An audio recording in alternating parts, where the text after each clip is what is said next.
It was Christmas Eve, and the air was thick with the aroma of lust, and whatever cheap cologne was being sported by Mike Goldbone. Good grief, Mike.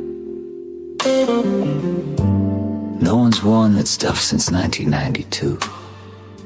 And still, Mike was there for the same reason as the rest of them. To find the kind of passion that would bring him alive, light the furnace of his deepest desires. Or at least find someone halfway decent to bring home to his overbearing Jewish mother. Indeed, that was the driving force behind this annual sultry singles mixer. So there they assembled, 1,000 of New York's most eligible children of Abraham. They were legion. A sea of women named Rachel and men named Ethan. And the occasional weirdo named, well, I can't even pronounce the damn thing. That guy lives in Brooklyn. Anyway, the evening festivities were held in a former meatpacking factory, as nothing could spice up the mood quite like the ghosts of butchered cows, and still, nothing would keep Debbie from her destiny that night. She arrived at 9 p.m., accompanied by Sarah and several other stereotypical names.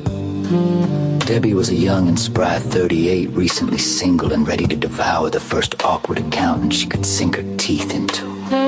5'5" she stood, a busty, full-figured brunette with deep brown eyes and curly black hair that made the men of Temple Beth Shalom go mad with erotic delirium. She scoured the room for her prey, held back only by Ariel, another curly brunette who was determined to not meet anyone that night and spend the next year bitching about it to her girlfriends. As Debbie got her first drink, a predictable vodka cran, her eyes quickly locked onto a man who she'd never forget. Her ex-Jacob. What an absolute douche. But then her eyes found another man. One whose 5 o'clock shadow, dad-bod and thinning hair captured her and never let go. The commercial real estate attorney from Scarsdale. The job title alone exuded an air of mystery and danger. And Debbie was willing to throw away a life of safety and comfort in exchange for a mad, wild beast who spent his days negotiating settlements with nail salons and vape shops. Dave was deeply engrossed in conversation with Stacy Rubin, the vixen of the 5 towns.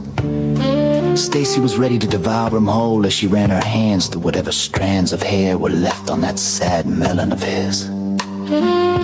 And yet, Dave couldn't avoid the pull of Debbie's gaze, standing off in the corner as she warded off the advances of that creep from New Jersey. Something about Debbie's eyes was simply magnetic, and Dave had a breathless urgency to engage with this goddess of 10th grade education. Approaching Debbie, he undressed her with his eyes and simply asked, "So, what camp did you go to?" Debbie melted in a puddle of desire. It was a bold move. Discussing where you spent your childhood summers was always a direct carnal invitation around these parts. But Dave was a bold man. Debbie smiled and gently stroked his rugged stubble, looking into his eyes that were clearly suffering from some type of contact lens irritation. Dave reached for the small of Debbie's back and began gently swaying to the music. This was the same playlist from his bar mitzvah. They remained locked in a passionate gaze as they slowly moved to the rhythmic sounds of the chicken dance. Debbie leaned in to kiss him, biting his lip and holding on to it as if it were a piece of pastrami from Ben's. And Dave immediately felt a rising in his body. It was the reflux from his drink. He disengaged from the kiss to take some Tums. Then he returned to nibble on her ear, teasing her with the promise of introducing her to his Aunt Helen in Boca. This lit the embers of Debbie's furnace, and she knew then that this would be an unforgettable evening. Until Dave had to race off to the camp. because the beef chow mein finally hit. And that was that.